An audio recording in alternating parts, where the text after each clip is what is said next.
He was never a man of grand gestures. He had a quiet way of folding himself into other people's lives, a steady presence, a ready smile, a practical hand. In his 20s, he loved once truly and imperfectly. Her name was Amara. They kept a small household, and from that household came 2 children, a boy with his mother's stubborn jaw and a girl who hummed before she could speak. They were not rich, but there was warmth.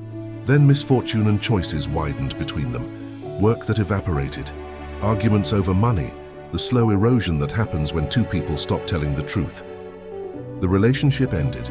The children stayed with Amara. He left with a pocket of regret and the stubborn belief that his future was still his to shape. Years later, he met Hannah. She had the kind of faith people reserve for lovers who have already seen one another's shadows. Hannah believed in him. She lent him money when his debts threatened to swallow him whole. She sat up late reading immigration forms and kept calling embassies when he could not sleep. When they married in a quiet civil ceremony, it felt to him like a door had opened he had no right to expect. When their daughter was born, delicate, wailing, miraculous, he watched Hannah cradle her and felt for days an honest gratitude that steadied him. Hannah paid for his ticket.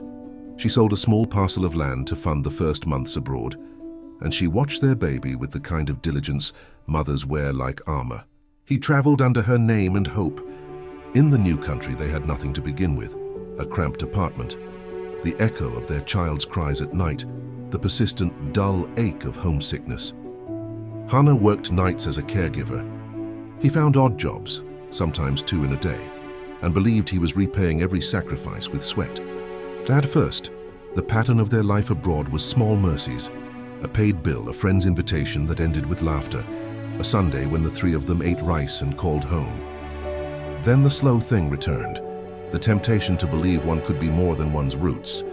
He began to answer messages that arrived at odd hours. He told himself the messages were harmless, an old friend, a business contact. He justified them until justifications became plans.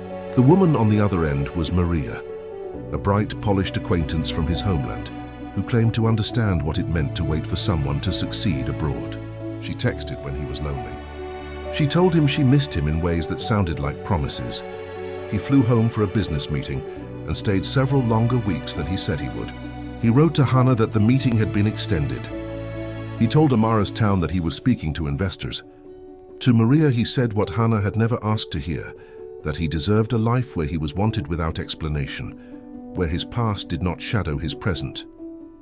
Maria listened and fed the narrative. Where Hannah had given, Maria flattered. Where Hannah had sacrificed, Maria applauded. In his absence, the little apartment grew colder. The unpaid bills stacked like accusation.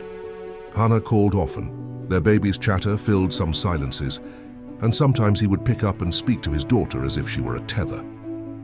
On other calls, he was distracted, answering with clipped sentences and promises he did not intend to keep. When the truth arrived, it came not as thunder, but as a slow grinding revelation. A neighbor who had visited his homeland sent a photo. Him and Maria at a cafe laughing close. Hannah found the messages on his phone one night when the baby was asleep, the screen bright and uncompromising. She read the texts that turned his excuses into plan. She gathered the few bills left in her purse and the photocopies of the documents that had been their lifeline, and felt them slip through her fingers as if the world were deciding what they were, and it had already decided. Hannah confronted him with a quiet strength that surprised him more than it hurt. She did not scream, she did not bargain. She set down the baby and held his eyes the way people hold fragile things. "You promised," she said simply.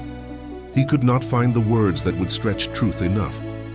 He tried to rearrange memory. Had he not been kind? Had he not toiled? But the small ledger of love is not balanced by effort alone. Trust is the currency that erodes fastest when spent on other hands. He returned with a suitcase heavier for what it contained than for what was in it.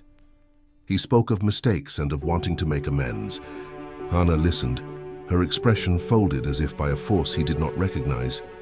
In the end, she left him the way a tide leaves a shoreline, not suddenly but inevitable. She took their daughter and boarded a bus to a nearby town where she had a cousin who would help. She left a note: "Take care of what you broke." Amara, hearing the fragments of what had happened, did not gloat. She saw the man who had abandoned once and abandoned again, and her